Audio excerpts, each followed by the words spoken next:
What up, African world? It's Home Team here, and I'm back at it with another video of African history, culture, and worldview. And welcome back to my series, A Closer Look.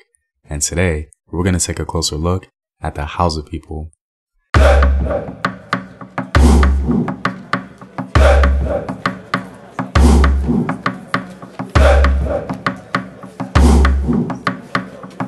And as always, if you want to support the Home Team, you can do so on patreon.com. Also, go to afrographics.com, a website where you can find helpful illustrative infographics on African history. All the basic information you need is neatly compiled for you there. It's a really good resource and introduction to African history for beginners. The link to Patreon and Afrographics is in the description box below. The Hausa are no doubt one of the largest ethnic groups in Africa. Their history is interesting because even though at times they mixed in with their neighbors, they always seem to maintain their cultural identity. The Hausa tend to expand and assimilate outsiders, thus simultaneously creating diversity and a culturally homogeneous group. The Hausa are located in many countries, but they primarily inhabit southern Niger and northern Nigeria, numbering around 70 million people. They also have significant populations in Cameroon, Ghana, the Central African Republic, and many more. The Hausa language is considered an Afro-Asiatic language of the Chadic group. Even though the Hausa are a patrilineal group of Africans, one of their most prominent cultural heroes is actually a woman, known today as Queen Amina. The Hausa have a very detailed and elaborate oral tradition that speaks on the founding of their city-states. The Hausa peoples of Nigeria and Niger Republic commonly regard the legendary character Bayajida as founder of the Hausa states. Different traditions note that Bayajida was a son of King Abdulhali and was a prince of Baghdad, capital of Iraq. When Queen Zadam, also known as Zagawa, conquered Baghdad, Bayajida fled Iraq with a large number of followers. They traveled through the Sahara Desert and arrived at Kanem Bornu, an already well-developed state. Once he arrived in Bornu, many of the traditions claim that he was well received. A few claim that the reception was not a positive one. One of the accounts notes that the people of Kanem Bornu feared Bayajida because of the large numbers of his men. In yet another version, he is said to have planned to overthrow the Bornu king. In this particular account, the Bornu king received word of this plan and consulted with his chiefs. The chiefs advised the king to deal diplomatically with Bayajida, owing to the sheer size and war readiness of his men. In order to win Bayajida's loyalty, the king invited him to the palace and offered his only daughter, Magaram, also known as Magira, to Bayajida in marriage. However, according to another version that mentions his marriage to Magaram, Bayajida was well received in Bornu and was said to be very popular among the populace. The king grew envious of Bayajida's popularity and plotted against him. Bayajida's wife learned of the plot and advised Bayajida to leave Bornu. Traditions note that soon after Bayajida, his wife and slave settled at Garun Gabas, he left for Dara. Stopping briefly at Gava near Kano, a local blacksmith made him a sword.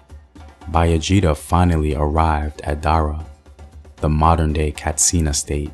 Thirsty and tired, he stopped at a house and pleaded for water to quench his thirst. He was bewildered when the old woman of the house informed him of the predicament the town faced with their only source of water.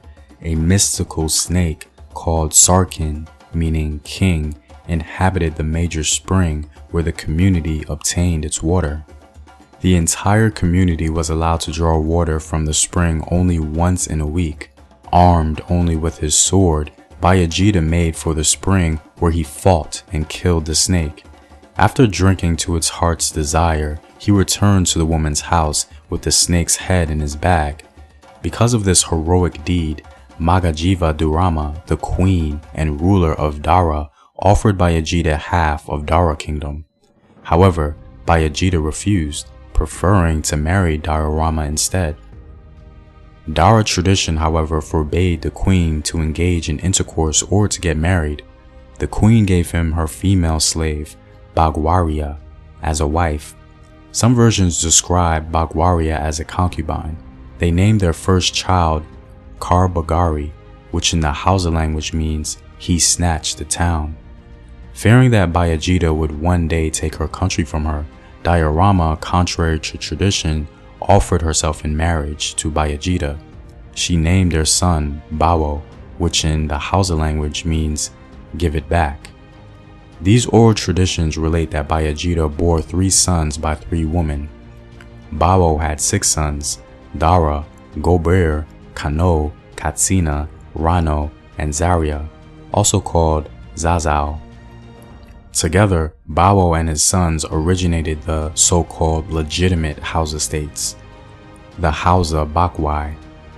Bahram, son of Magaram, and Karbagari, son of Bagararia, raised 7 other children who ruled the 7 illegitimate states, the Banza Bakwai.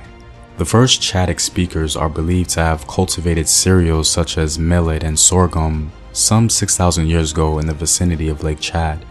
Chadic speakers subsequently brought their language and agricultural traditions to present-day Hausaland and merged with existing populations.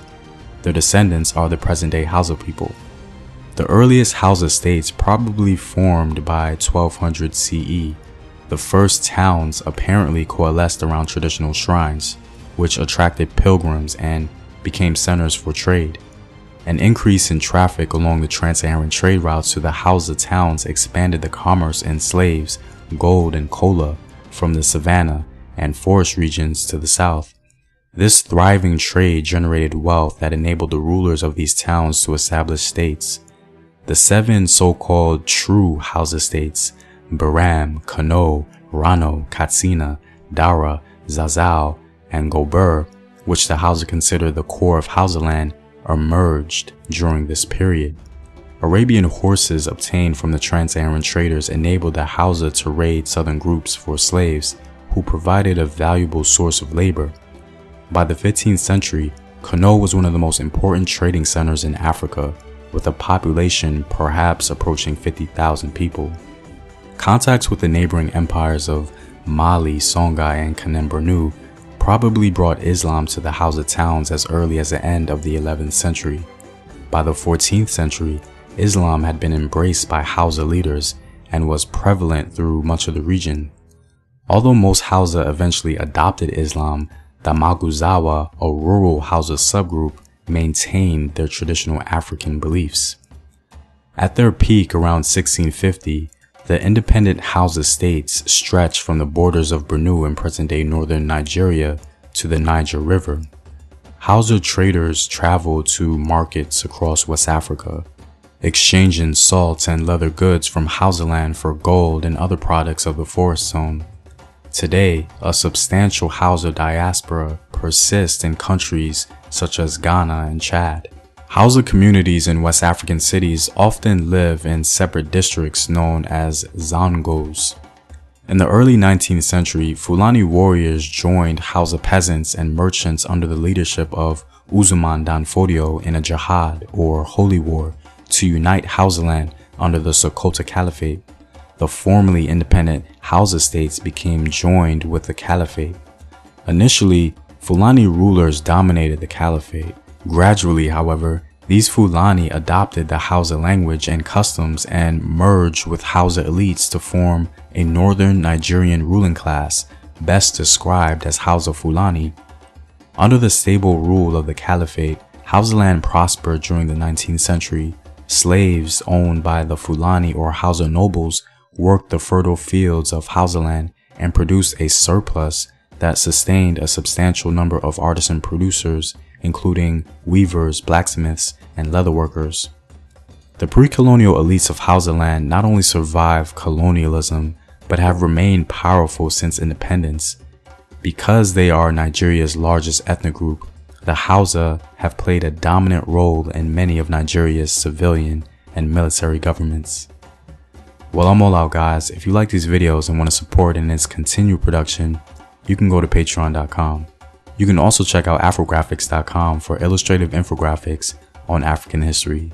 Links are in the description box below. Know thyself. Remember your ancestors. Peace.